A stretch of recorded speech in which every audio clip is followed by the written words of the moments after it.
Di mana orang yang kemarin protes soal pernyataan Puan Maharani itu sekarang gitu? Terkait kasus ini, kasus soal pemaksaan siswi non-muslim berjilbab. Di mana mereka? Nggak ada yang berani bicara, sembunyi semua tuh. Kenapa? Kenapa bisa seperti itu gitu? Mungkin sekarang mereka lagi menyadari bahwa Pancasila itu ternyata logonya Garuda, bukan kadal atau onta.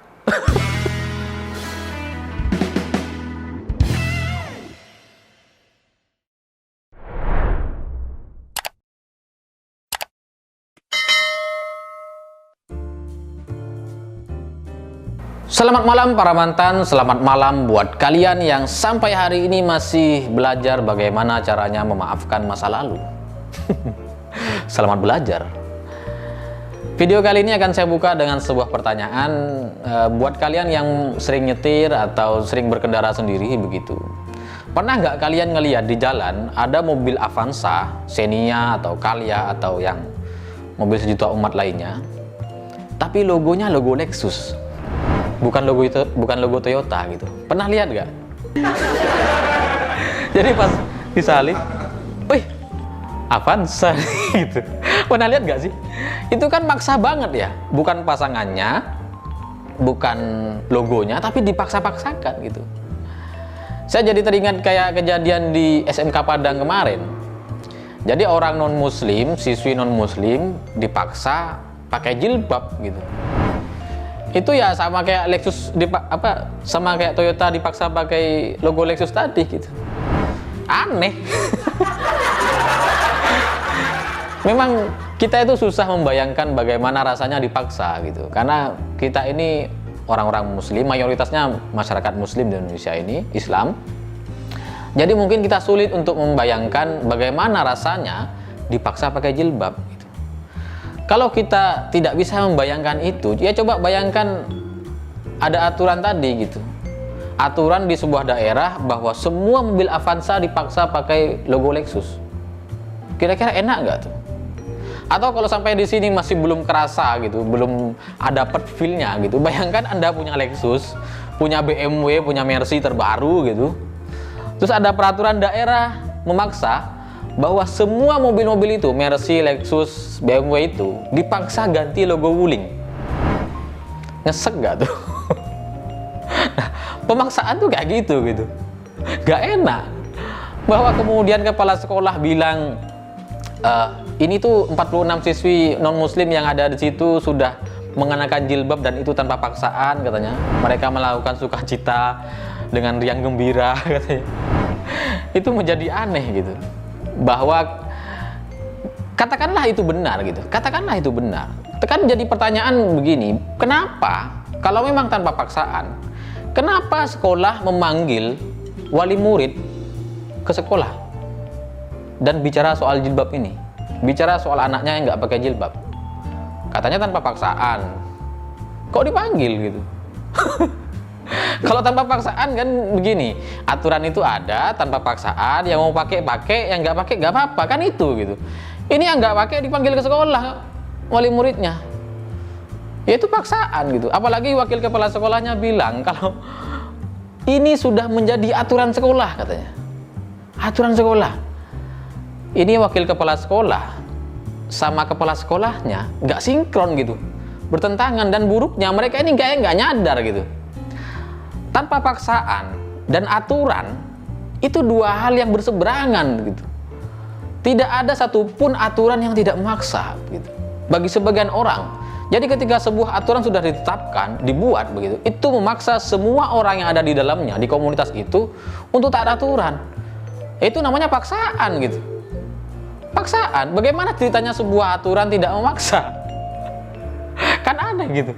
Bahkan dalam agama pun, saya Islam begitu, saya Muslim, itu kan sebagai sebagian orang itu ada beberapa aturan yang cukup memaksa dan membebani begitu.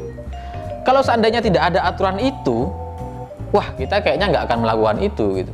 Contohnya ya kayak sholat subuh misalkan.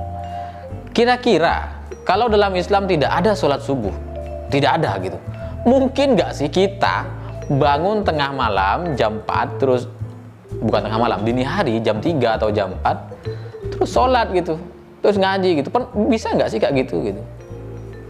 Saya pikir mayoritasnya tidak akan melakukan itu gitu. Mayoritasnya akan bangun pagi jam 6 lah. Bahwa sebagian ada orang akan melakukan itu, ya silahkan saja, tapi bagi mayoritasnya itu enggak gitu. Nah, aturan tuh kayak gitu.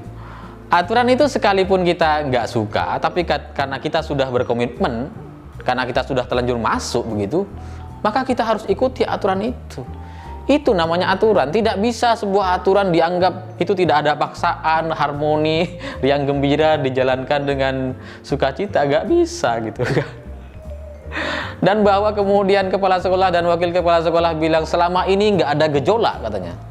Kemudian itu dijadikan pembenaran bahwa seolah-olah mereka boleh melakukan itu juga jadi pertanyaan gitu. Ini kepala sekolah tapi kok kayak nggak pernah sekolah gitu. Nggak pernah sekolah kok jadi kepala sekolah gitu. Nggak ada gejolak kok jadi pembenaran begini.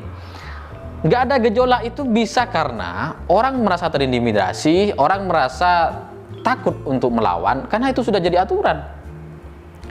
Siswi-siswi itu kan ya malas aja bertengkar begitu. Takut mereka dibully, takut mereka dikeluarkan dari sekolah. Mereka takut nilainya dikurangi atau dijelekin. Itu gitu. Bukan kemudian dianggap sebagai sebuah aturan yang tidak memaksa gitu. Gimana ceritanya? Ini apalagi sekolah negeri gitu. Ini negara kita kan, kita harus sepakat dengan Pancasila dan Undang-Undang Dasar 45 begitu, bahwa kita bebas berbineka, bebas beragama begitu. Jadi seharusnya aturan ini tuh nggak ada. Aturan itu nggak ada. Jadi kalau kemudian ada yang bilang dan memaksakan bahwa ini sudah berlangsung lama, aturan ini sudah disepakati dan seterusnya, ya tetap aja salah. Karena ini sekolah negeri gitu. Kalau Anda pesantren atau sekolah swasta yang dibangun dengan dana Anda sendiri, kemudian Anda bikin aturan-aturan yang ya terserah gitu. Pesantren juga kan wajib pakai jilbab, pakai sarung dan seterusnya. Ya itu silahkan aja gitu. Bikin kayak gitu. Kan apa? Ya kalau mereka nggak mau masuk pesantren silahkan cari yang lain. Itu. Tapi kalau sekolah negeri, ini kan punya negara gitu. Harus sesuai dengan ideologi Pancasila dan negara kita gitu. Kalau kemudian bertentangan, ini kan aneh gitu. Ini kita lagi di Indonesia, apalagi di Afghanistan. Kok dipaksa-paksa kayak gini? Itu ya. Nah, saya juga gak habis pikir bagaimana seorang kepala sekolah dan wakil kepala sekolah bisa membuat sebuah aturan yang berseberangan dengan ideologi dan dasar negara kita, tapi mereka masih dibiayai negara gitu. Itu sama kayak Rizik bangun pesantren di atas lahan negara. Sekalipun sudah dibangun sejak puluhan tahun lalu dan itu benar bagi mereka begitu, ini tetap aja itu tanah negara. Salah gitu. Kalau mau Anda bikin aturan-aturan yang seenaknya, yang bebas gitu, yang sesuai dengan visi misi Anda, ya bikin aja pesantren, bikin sekolah swasta, jangan di tempat sekolah negeri begitu. Anda itu dibiayai negara. Yang saya juga agak habis pikir, wakil mantan wali kota gitu. Mantan wali kota, dia bilang bahwa ini sudah ada sejak 15 tahun lalu katanya.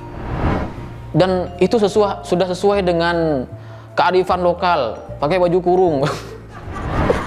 Dikiranya kita itu nggak paham bedanya baju kurung sama jilbab gitu. Baju kurung ya baju, jilbab tuh beda lagi gitu. Bahwa kemudian ada penutup kepala, itu bukan jilbab gitu.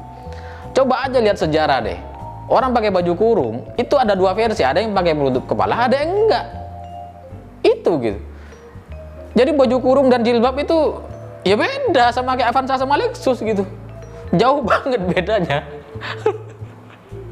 Nah, dari kasus ini kemudian saya jadi teringat kepada ucapan Puan Maharani gitu. Pada bulan September lalu kalau nggak salah. Puan itu bilang begini, semoga Provinsi Sumbar menjadi provinsi yang mendukung negara Pancasila. Waktu itu Puan mengumumkan calon gubernur Sumbar yang didukung oleh PDIP begitu. Dan pernyataan itu menjadi kontroversial. Dibantah banyak orang. Wah, Sumbar itu Pancasilais. Kita itu Pancasila katanya. Terus Somad bilang, wah kita itu paham Pancasila. Coba sekarang di mana orang-orang itu? Di mana orang yang kemarin protes soal pernyataan Puan Maharani itu sekarang gitu? Terkait kasus ini, kasus soal pemaksaan siswi non-muslim berjilbab. Di mana mereka? Nggak ada yang berani bicara, sembunyi semua tuh. Kenapa? Kenapa bisa seperti itu gitu? Mungkin sekarang mereka lagi menyadari bahwa Pancasila itu ternyata logonya Garuda, bukan kadal atau onta. Saya pikir itu. Terima kasih sudah menonton. Begitulah kura-kura.